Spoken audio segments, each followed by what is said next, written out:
Hello and welcome to this week's show, and we're in the company of Chuck Norris for Good Guys Wear Black from 1982, the movie that secured him as the #1 US martial arts star. Stunt coordinator on the picture is Hubie Kearns, and Chuck choreographs all of the fights himself alongside his brother Aaron, who also doubles him. So let's start at the very top and we'll take a look at the action in the picture. So let's take a look at Good Guys Wear Black, and I wanted to point out at first some of the reaction shots here. There's an explosion and a guy arrives in shot. I've slowed this down so we'll just catch him as he arrives into shot, and the landing, really awkward landing, and looks terribly painful. Here he comes, just arriving in shot now, and is landing on, well, that's his neck, isn't it? And look, he's doubled up, bent in two.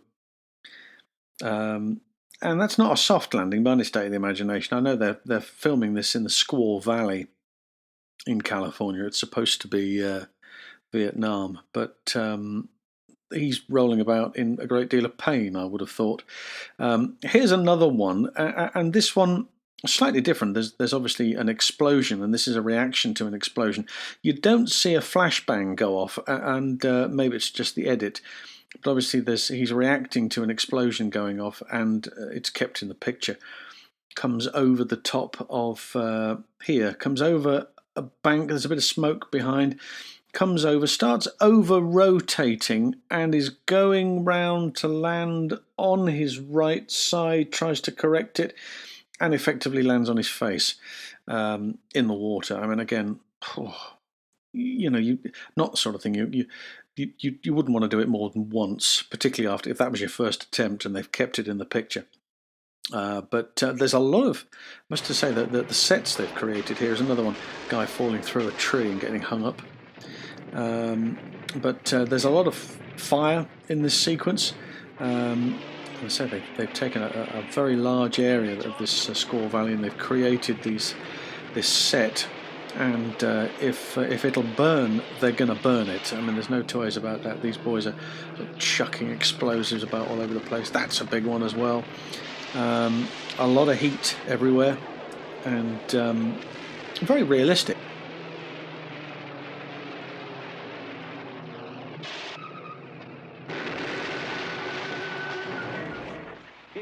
So we move to the ski slopes, and Booker has found his man. He says, hang on to these, we'll have a chat after I've had my run on the ski slope. Well, this is not such a great idea. He's obviously going to do a ski jump and approaches the jump. This is stuntman Lauren Janes, who, that's been pre-built. Look, comes along. He's travelling quite quickly up into a different edit, different cut. Look at the way in which the positioning of the skis, they're very different in this instance. But anyway, here's the major shot, and the gunshot goes off here. There we go. And now Lauren says himself, I'm a passenger. I've got to act. He's got to react as though he's been shot, which means that he must land limp. And at speed, that is some feat. I mean, obviously, yeah, you're going to wear some form of protection. You're going to put some padding on. But there's only so much of it you'll be able to get away with, I would have thought. And he's really doing his very best to try and protect himself as he rolls. When you roll, you tend to try and be aware of keeping yourself into some form of position, so at least you're in some form of control. This, if you were dead, you've often seen those occasions where they go limp to the point where it's just a pure body reaction, and then there's no control of the body at all. But there is some control there. It's still an extraordinary gag to have done, and he regards it as one of his great moments. This, of course, is then the chase. Getting down, they've got to get to the gunman, and Chuck Norris doubled by his brother Aaron. Jump there. And it gets to the stage where the gunman runs through the trees and gets on board a motorcycle. The stuntman here is Peter Horak, a Czech stuntman. He's riding the motorcycle, and Chuck Norris is going to arrive on the road and scissor kick him, which in itself is then filmed in slow motion. I've slowed it down a little bit further so we can have a look at it. But this is him approaching. Here's the kick. Bang! Got him there. And off he goes. Lovely dismount. Manages to kick the bike clear. There's no chance of being hit by the bike en route on the way down. He's got enough padding on underneath to protect himself. And it's a very, very successful shot. Nicely done.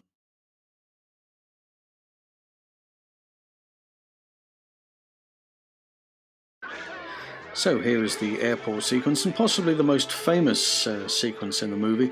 For those of you who are thinking, I know that guy, where do I know that guy from? That's Soon Tek O, who is the villain of the piece here. And of course, if you're Bond fans, you'll know him as Lieutenant Hip from Man with a Golden Gun.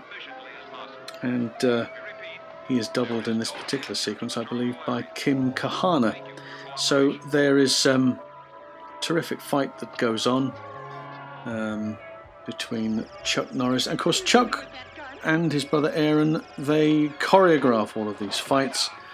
They're all worked out very well. Some lovely little moments. Soon Tek, of course, does a great deal of his own work here, but there are moments where he needs to be doubled.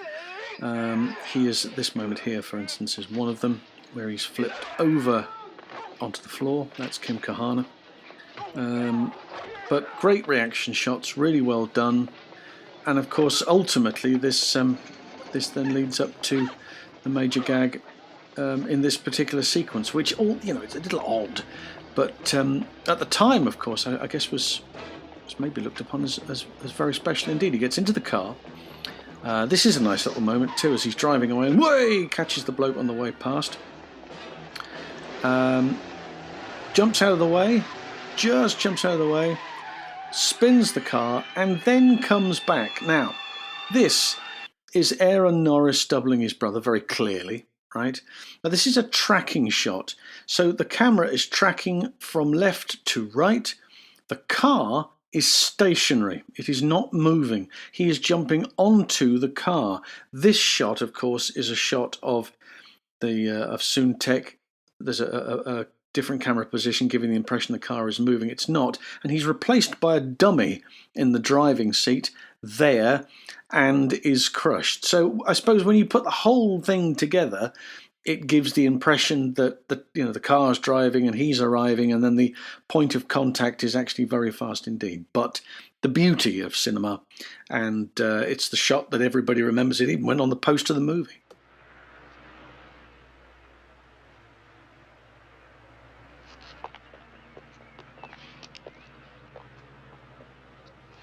Listen, Al. Somebody got into that computer, and this letter proves it. The letter, Murray. Come on, come on, come on. And Chuck's not waiting for the come on, come on, come on. The guy with the beard there is Pat Johnson. He's a stuntman.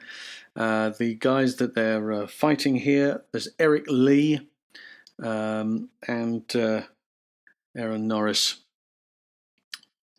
There's Aaron. And there again, these fights, this is Eric Lee here, spent a great deal of time with Bruce Lee working in martial arts films. So he's very familiar with the speed, and the speed is everything. The speed of a fight is very important. How many times have you seen Jackie Chan, for instance, we'll use him as a great example, the speed of delivery in his fights, because they're used to creating fights at that speed. And Chuck Norris is very familiar with that type of delivery. Of course, a major martial arts star. Of course, he fought Bruce Lee, so he's familiar with all of this. And another very well delivered fight, and choreographed by him. Final gag in the movie is a fantastic car jump, coordinated and performed by Don Pike. who of course is later on did coordinating on a number of Chuck Norris pictures, including Invasion USA and Delta Force.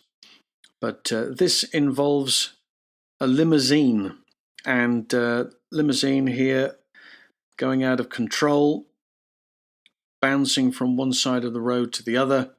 And then of course there is the pickup shot, which is of there's a little ramp just at the end there, and that car sailing out. The distance it's travelling means it would have been 60-70 miles an hour, I think.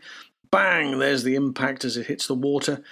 And again, for the purpose of the film, that camera angle, it stays with the car until it falls out of shot. It's got to go under the water, which means that Don Pike, who is behind the wheel, must stay in there until it is out of shot.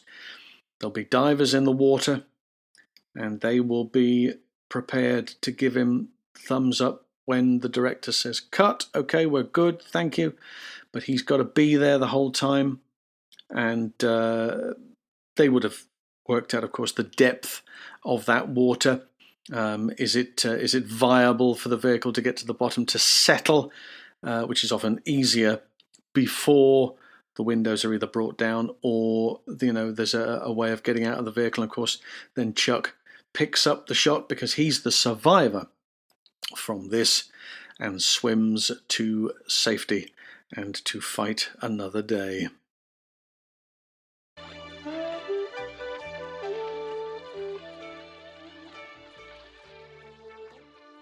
Well, that's it for this week. Don't forget to subscribe to the channel and check out the podcast every Wednesday. Next week is a movie chosen by you, voted for on Twitter by those who follow @Stunt Central. It's Who Dares Wins with Lewis Collins from 1982, so you won't want to miss that. Until then, bye for now.